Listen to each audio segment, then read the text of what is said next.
Hello guys, আসসালামু আলাইকুম। সবাই কেমন আছেন? আশা করি ভালো আছেন। তবে এবার চলে আসছে ঈদের। এই যে অলরেডি কিন্তু গরুর হাট মানে একদম শেষের দিকে।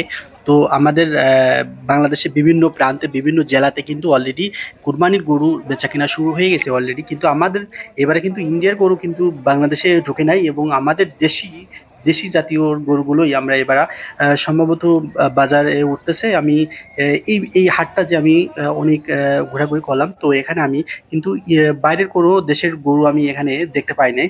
তবে আশা রাখবো আমার এই ভিডিওটা আপনারা সম্পূর্ণ দেখবেন, এবং যদি ভালো লাগে অবশ্যই সাবস্ক্রাইব করে পাশে থাকবেন। ধন্যবাদ।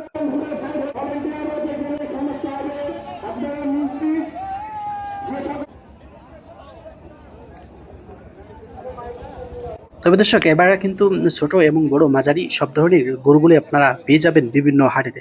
কেমন বিশেষ করে আমাদের বাংলাদেশে কিন্তু ছোট এবং বড় বিভিন্ন ধরনের জাতেরই গরু পাওয়া যায়।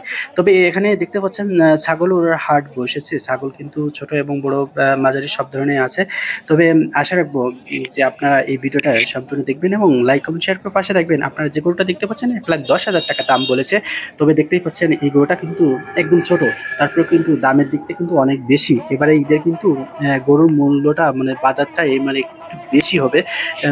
যা হাটটা আমি ঘুরে বুঝতে পারলাম। তবে দর্শক, এবং আপনার এলাকা এবং বিভিন্ন এলাকাতে বা জেলাতে কি রকম দাম হচ্ছে অবশ্যই কমেন্ট বক্সে জানিয়ে যাবেন, এবং আপনার যদি বাসায় এরকম গরু থাকে এবং কত টাকা মূল্য দাম হয়েছে সেটাও